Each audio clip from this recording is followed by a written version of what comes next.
Yep. Like I said, I'm gonna be talking all about this Black Lightning now. I want to talk about a lot of things that have to do with this comic. So if you haven't read it, please go read it and then come back, and so you won't be spoiled about what I'm talking about. So I made a previous video. If you haven't seen my previous video, kind of goes through what happens in the comic, and I'll be talking more about the things around that in this video. Let's get straight to it. First and foremost, what I want to say about this Black Lightning book, and I'm gonna choose my words kind of carefully. I did not feel cheated reading this book. Not cheated at all. Let me get into that. So a lot of times when we get these black characters, even female characters, we can throw the female characters into that. I feel like DC and Marvel sometimes don't put their full into it. Don't put like all of it into it when it comes with the artwork, the storylines, and everything. I feel like they don't put all their money into it, get the best artists and writers on it. I really feel like they do that sometimes. Like, yes, they give us the book, but they're not gonna give us like Scott Snyder writing the book or something like that. You feel me? Or like a Jim Lee drawing a book. But I'm not saying we need those exact people, but they're not giving us somebody of that caliber and that talent when they do some of these.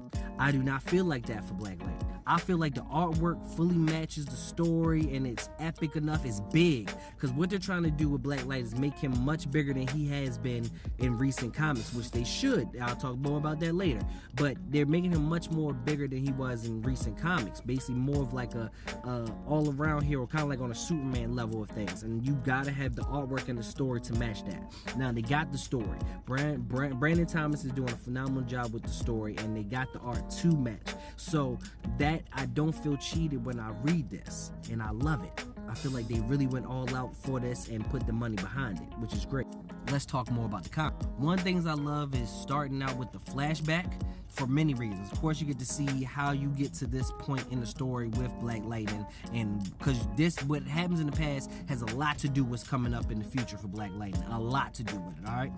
It's directly connected for real. So, but this I like not for those reasons. I like because they get to show you the old suit, which was always fire. They show you the old suit and then they immediately go to the present, which they show you the new suit, which is tougher, bro. This new suit is crazy. But I don't know if they meant to do this, but it kind of shows you like the differences. Like, hey, we had this old suit, now we're stepping into this new suit and it's fire. You got to see it, and you get to see the differences. Kind of give us a chat and talk about which one we like better or worse. You feel me? Which keeps Black Lightning in the talk. Also, a big part of this, what I kind of mentioned before, they're trying to make Black Lightning a lot bigger than what he has been, and as he should be. You feel me? He should be a lot bigger. And with that comes with giving this man an actual purpose, and he has an actual reason for being in the Justice League, which I love. They didn't just throw him in there because they needed a black character, which they may have did, but even if they did, they gave an actual reason for him to be there. And I really want to talk about that because they're starting this initiative where basically they have someone helping these new people that are gaining powers, help them learn their powers. And who better to do that than a principal of a school, former principal of a school, who also went through learning his powers as a metahuman. Like, that fits perfectly. They gave a perfect reason for my man to be in the Justice League. Perfect reason for him to be in the Justice League. So I love that. They gave him a purpose, which actually gives a reason for him to stick around, which sometimes they just put black characters in it just because they're black, and then in the next run they don't even need that black character anymore. They just replace him. Sometimes that happens with Cyborg. Cyborg could have a good reason for being in the Justice League, but sometimes they just put him there. So I think this actually gives him a purpose for being in the Justice League and gives him longevity to continue being with the Justice League and have stories. And this could be his part with the Justice League and in his own story, which is what they're doing, which I think was great. I think that actually gives this man a purpose and allows him to really live in the Justice League. Also, one very small thing that was cool as hell, the mentioning of other black heroes. Alright, Steel is mentioned in this joint. As you see, Steel works. Steel is mentioned a lot because I think that Steel's gonna be doing a lot of work with Black Lightning. Mr. Terrific was mentioned, which I think is dope because I think he'll be doing a lot of work with Black Lightning too, especially with this initiative. I think both of them will be doing a lot of Black Lightning. But it was really cool to see the mention of other black heroes because the writer Brandon Thomas, he actually did an interview with Black Comic Lords, and he big up on, you know, adding black characters and using them in the right way. So I think he definitely did that on purpose, definitely to, you know, show other black heroes, and I think that was dope. It was a little thing that I caught. I don't know how many people caught it, but he mentioned other black heroes in this, which was great, and I loved it. Also in this comic, there's mention of kind of like a Suicide Slum where Black Lightning is from is kind of turned into it's kind of gentrified, okay? It's gentrified, and then trying to turn into Southside slums and trying to change it and everything. That is a little bit of in the comic, which I think is dope, adding a little bit of his history and his backstory in it, and then kind of how they're gentrifying that, which kind of, you know, kind of goes with Black Lightning's story too. So I think that was a dope thing to add in there, and of course it adds him being a part of Metropolis more, which the creator talked about, that him being close and being able to touch Superman. I think that also will add people coming in to want to read the book more. You feel me? So I'm not gonna lie, sometimes these books don't really sell unless you add a Batman or Superman element to it. Look at Batman and Outsiders, which was really Black Lightning and Outsiders, but if you don't put Batman's name on that, it might not do the numbers that it did. You get what I'm saying? But I hate that, but it happens.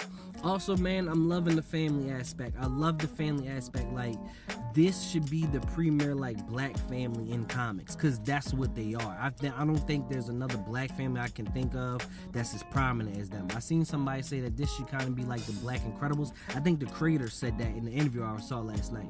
But this should be like the Black Incredibles, like how Frozone had his family. Like, I love this. We get to see a black family, even though the father and mother aren't together, but they're still co-parenting together. They're both adults and mature, and they have daughters with powers. Like, I love that element where we get to see this superhero family that is black.